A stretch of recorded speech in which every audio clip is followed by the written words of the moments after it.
So my question today is, are you being definitive enough with the value you use with your clients? So again, this is another one of those topics that universally in all of the advisors I've worked with, in any denomination, I find that there is huge room for movement on. Now, by the way, this is one of the categories where I have found advisors that I consider to be at master level. But we can all get better at this, myself included. So what do I mean by this? Well, I think what I'm saying you should get the vibe of it. Are you being definitive enough with the language that you are using with your clients? Now, it's not just the spoken language. It's not just your sentence syntax. It's your verbal representation, your tone of voice, your body language, everything. And so when I work with advisors, I help them to be more referable, to go deeper with their clients, more transformative, charge more, get more referrals. And again, this is one of those universal principles that scales across every important element of an advice business. And that is definitiveness of language. Now, I know I'm guilty of this. I tend to be far more guilty of it in my writing than when I'm speaking directly to a client.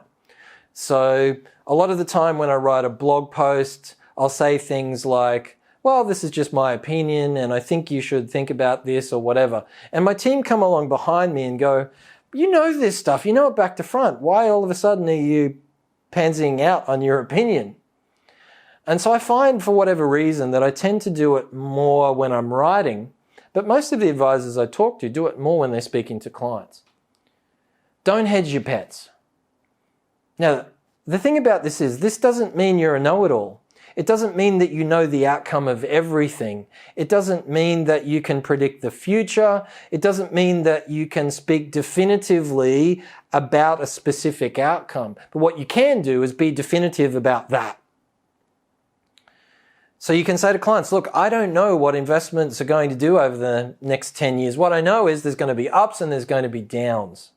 And I know that if you don't make choices that allow you to make the best long-term fit, then you're going to suffer.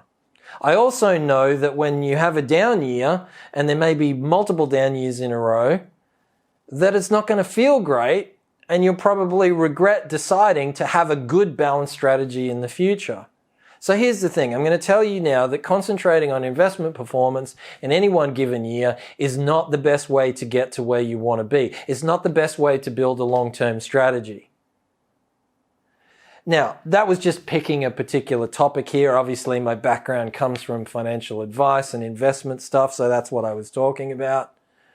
But did you see how when I'm saying this, I'm being very definitive? My language is not hedging my bets, it's being very precise. And the same thing applies to your clients, whether you're asking them to pay a fee, whether you're asking them a question.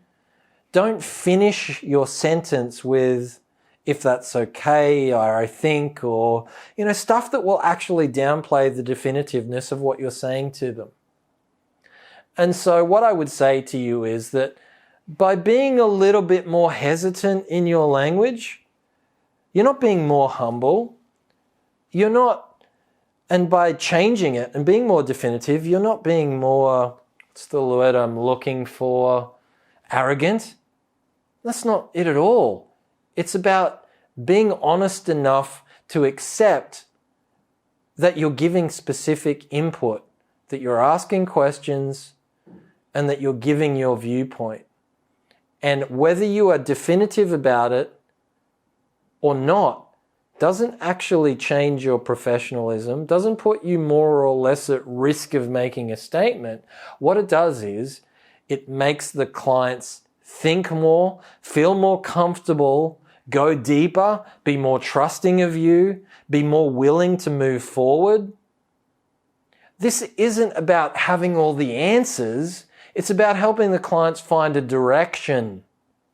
And so you need to be definitive on your side of the fence so that they can go around in circles, so that they can talk, so that they can be open and honest and spill their guts, so that you can actually bring them into alignment with themselves.